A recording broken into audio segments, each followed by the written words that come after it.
बेचना शुरू कर दिया है। यूएस में जो पाकिस्तान की एम्बेसी की तारीखी इमारत थी उसको सेल के लिए लगा दिया गया। जी बिल्कुल, दो असासे हैं, जैसे कि एम्बेसी है, खैर वो सफ़ीर वहाँ ठहरता है हमारा पाकिस्तान का, वो तो इस वक्त मौजूद नहीं है, और दूसरा रोजवेल्ट होटल है, दोनों बेचे जा रहे हैं। तो मौजूदा जो सूरत हाल है उस पर तो नहीं लगता कि बाकायदा अगर ये दोनों चीज़ें बेच के पाकिस्तान को डिफ़ॉल्ट से बचाया जा सके तो मुश्किल है बज़ाहिर, क्योंकि आपके पास आपके सियासतदान उस तरह के नहीं है जो इस वक्त करंट पोजीशन पर है। आपका लाहौर है जो वो बिल्कुल इस तरह है जिस तरह कभी माजी में लेबनान को देखा जाता था कि रेत की बोरियां पड़ी हैं और पुलिस घूम रही है, एम्बुलेंसें घूम रही हैं, जमान पार्क के आसपास सिर्फ सारी रेत की बोरियां हैं वहां पे पड़ी हैं। लाहौर, यही कराची बहुत नंबर 1 माने जाते थे पूरे सब कॉन्टिनेंट में। पूरा जो इंडियन सब कॉन्टिनेंट, इसमें बहुत ही ज़बरदस्त वैल्यू थी इनकी। इतना ज़्यादा लाहौर था, इतना ज़्यादा कराची को बोलते थे रोशनियों का शहर। लाहौर इतना बड़ा गढ़ था, उत्तर भारत में दिल्ली के बाद सबसे बड़ा शहर कोई माना जाता था तो वो लाहौर ही माना जाता था।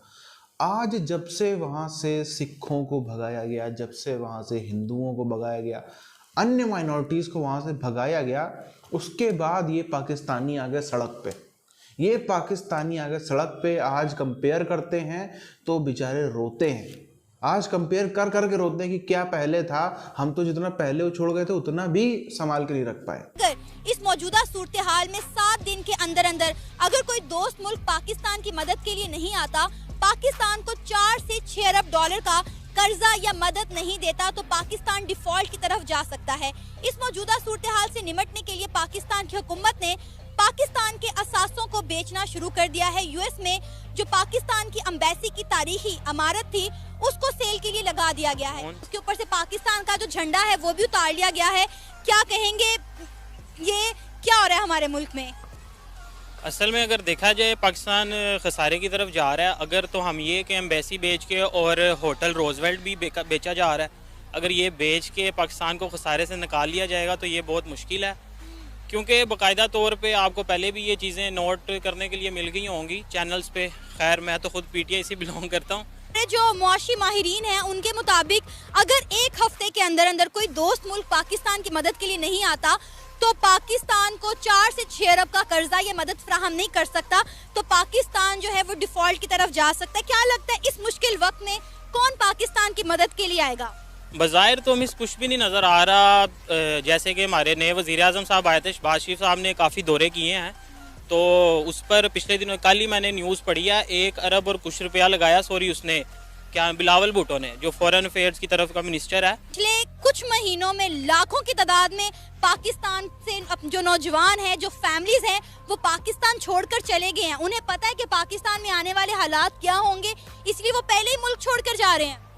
बाकायदा मैं खुद एक यंगस्टर हूँ, पाकिस्तान में कुछ 6 लाख के करीब लड़के इधर से जा चुके हैं। तो अगर मैं खुद अपनी भी बात करूँ, मैं BS अकाउंटिंग एंड फाइनेंस का स्टूडेंट हूँ, तो अभी मेरे 4 सेमेस्टर हुए हैं, हाफ है। अभी मैं खुद सोच रहा हूँ कि अगर मैं कहीं मूव कर जाऊँ, किसी और यूनिवर्सिटी में मूव करवा जाऊँ, वो ज़्यादा बेहतर है। जी बिल्कुल, 2 असासे हैं, जैसे कि एम्बेसी है, खैर वो सफ़ीर वहाँ ठहरता है हमारा पाकिस्तान का, वो तो इस वक्त मौजूद नहीं है, और दूसरा रोजवेल्ट होटल है, दोनों बेचे जा रहे हैं। तो मौजूदा जो सूरत हाल है उस पर तो नहीं लगता कि बाकायदा अगर ये दोनों चीज़ें बेच के पाकिस्तान को डिफ़ॉल्ट से बचाया जा सके तो मुश्किल है बज़ाहिर, क्योंकि आपके पास आपके सियासतदान उस तरह के नहीं है जो इस वक्त करंट पोजीशन पर है। किसी के पास कोई मेच्योर हल मौजूद नहीं है और ना किसी के पास ताकत है। ताकत अभी भी जो है एस्टेब्लिशमेंट के पास है, डिसीजन अभी भी वहीं से हो रहे हैं, और मेरी उनसे इल्तमास है, गुजारिश है कि अगर आप ही के पास सब कुछ है तो आप कौन से फ्रेंच हैं या जर्मन है, खुदारा पाकिस्तान के बारे में सोचें। अभी जो 3 उनके एमपीए हैं उनको उन्होंने ख्वाब दिखाने शुरू कर दिए, लेकिन मेरे ख्याल में पॉसिबल नहीं है। लेटली जो रिपोर्ट आ रही थी कि नून लीग ने उसको एक्सेप्ट नहीं किया, उन्होंने कहा कि अगर ऐसा आपने करना है तो वी आर नॉट इंटरेस्टेड। हमें क्या फायदा भाई, देखिए हमारे सबसे ज्यादा एमपीए हैं और आप बाहर से आके करेंगे तो फिर हमारी पार्टी टूटने वाली बात है।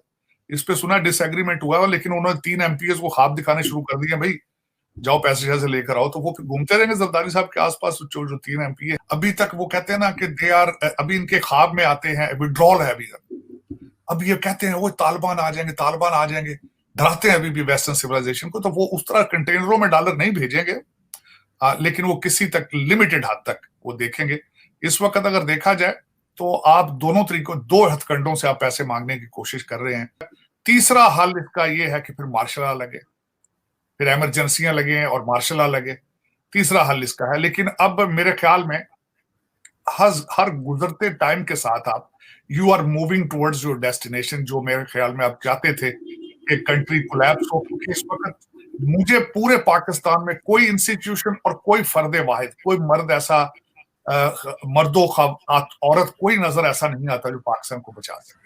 तो देख तो रहे हैं पाकिस्तान को, वो जिस तरीका मैं जो आपको अर्ज करना चाह रहा था, बिलावल भुट्टो साहब दर हकीकत अभी हमारे जो सियासतदान हैं और जो हमारी रूलिंग एलीट है, उनको अभी तक ख्वाब आते हैं जो कंटेनर्स में डॉलर जाते थे। अब वो पीटीआई वाले हैं, वो लड़कियां ले आते हैं, उन्हें पता है कि लड़कियां लाएंगे, यहाँ पे डेटिंग बेटिंग होगी हमारे जलसे में, तो सारे लौंडे पाड़े पहुंचेंगे। तो दिस इज, देखे ना, उन्होंने इसको कहते हैं पॉलिटिकल इंजीनियरिंग। नहीं, देखिए उसमें जो अकॉर्डिंग टू द जो मैंने थोड़ी सी खबरें जो आती हैं उसमें से बाहर, नेड प्राइस जो है स्टेट डिपार्टमेंट की, उन्होंने कई दफा कहा है कि वी आर वाचिंग। दर हकीकत अगर देखा जाए तो कंसर्न तो इनको होगा, चाहे ज्यादा नहीं तो थोड़ा बहुत तो होगा। और इस सेंट काम के यहाँ से पिछले दिनों जो लोग गए थे पाकिस्तान, वो पाकिस्तान जीएचक्यू में भी उनकी मीटिंग्स हुई, फिर ऑन ग्राउंड भी वो देख कर आए हैं। कंसर्न तो उनका है। चौथा है, एक पार्टी आके इतनी स्ट्रांग हो जाती है फाइनेंशियली, और वो आर्ट ऑफ इलेक्शन और उसके बाद पॉलिटिकल इंजीनियरिंग में इतनी मास्टर्स हो जाती है, वो इतना उस पर ग्रिप कर लेती है, क्योंकि अब ये साइंस बन चुकी है। इमरान खान को सिस्टम के अंदर से सपोर्ट हासिल है, और इलेक्शन अंदर अगर आज कराए भी जाते हैं तो वो सिस्टम के अंदर से जो सपोर्ट है वो इनको इलेक्शन जितवा देगी। इसका मतलब ये है कि ना वो इलेक्शन लड़ना चाहते हैं, ना वो इलेक्शन अगर लड़े भी तो उनको एक्सेप्ट नहीं करेंगे। उन्होंने सारी चीजें ही जो है वो रैप अप करके उन्होंने कह दिया है कि ऐसे टूटे हुए सिस्टम का हमें इस पे कोई एतबार नहीं है। या तो उनकी अपोजिशन नालायक है या नालायक बना दी गई है। एक पार्टी इतनी ताकतवर हो जाती है कि दूसरी पार्टी नजर आना बंद हो जाती है लोगों को। जैसा हमने स्थिति देखी, इस पाकिस्तान को बर्बाद कर डाला, जो पाकिस्तान का इलाका था, और बर्बाद भी कैसे किया, ये अपने आप में बड़ी विडंबना वाली बात है। जैसे जिस इलाके में, ये वेस्ट पंजाब का इलाके को अगर हम ले लें, वेस्ट पंजाब का इलाका ज़बरदस्त था खेती किसानी के मामले में, ज़बरदस्त था अनाज उगाने के मामले में, ख़ास तौर पर आटा हो, बाकी अन्य रोटी बनाने वाला जितना अनाज लगता है वो सब का सब बम्पर मात्रा में उगता था। वहीं का अनाज कोई दक्षिण भारत में चेन्नई में भी खाया जाता था, वो दिल्ली में भी खाया जाता था, वो मुंबई में भी खाया जाता था, वो कलकत्ता में भी खाया जाता था, वो बांग्लादेश में भी खाया जाता था। पूरे के पूरे सब कॉन्टिनेंट में जहाँ भी ज़रूरत पड़ती थी, यही वेस्ट पंजाब की तरफ देखते थे और यही सब जो सप्लाई भी करता था। अब वो सब ज़मीन तो कहीं जाएगी नहीं, उन जगहों पर सारी वो चीज़ों की खेती होने लगी जो इस्लाम में हराम है। सारे वो नशीले पदार्थ जो इस्लाम में हराम हैं, तंबाकू से लेकर अलग अलग नशीले पदार्थ, सब वहाँ पर उगाए जाने लगे।